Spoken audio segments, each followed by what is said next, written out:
pa rin Mario to sa bukid? Tawag mo po lagi.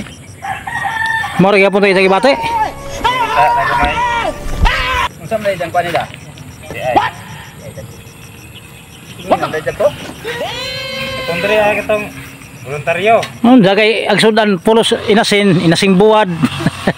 Voluntaryo diri ay aran tumuda sa Ginoo mo 50. Pira hapos bahay katong pag kuan bugoy inom pa sila. Laway gamay ra ginom nga kuan tubig. Dan pirahan po pagkalunes sa kuan. Ilas anang mo. Pag Martes, dimatik na.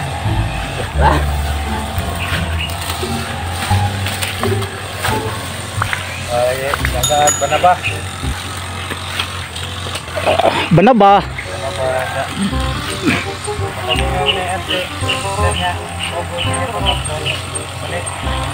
Hinay na. Ladjora na Banaba. Kanay nung kuan.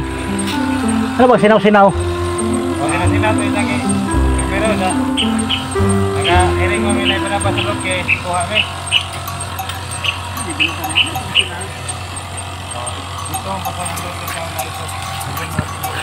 Yan mga kapamers.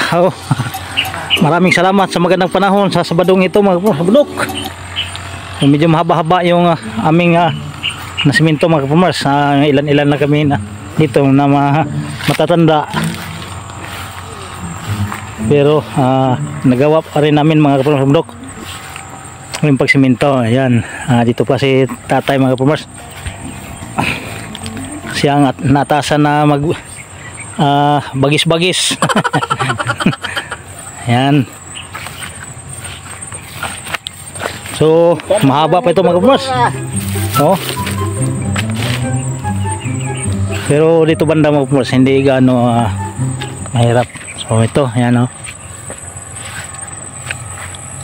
Oh, ating pasalamatan ang ating sponsor sa ating tanghalian kanina mga kapabundok, si Sally Montemayor. Maraming salamat Madam Sally Montemayor sa tanghalian.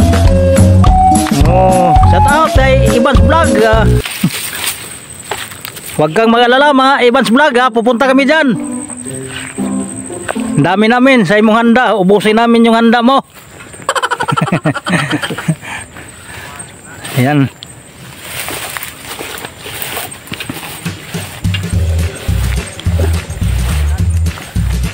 So sana sa susunod na Sabado mayroon ding mag-sponsor ng simento. Wala na kaming simento. Ngayon ating pasalamatan ng ating sponsor sa ating simento, Sister Palogod. Yan ang sponsor sa 5 sakong simento mga kapamers sa Sabadong ito. So maraming salamat talaga sa lahat. Yan. So hanggang sa sunod na naman mga kapamers na Sabado. Oh, please like mga kapamers sa ating video. Pakipalo na din. At huwag kalimutan na mag-notify mga kapamers para updated tayo sa ating mga video dito sa ating bayanihan mga kapamers. Okay, so maraming salamat.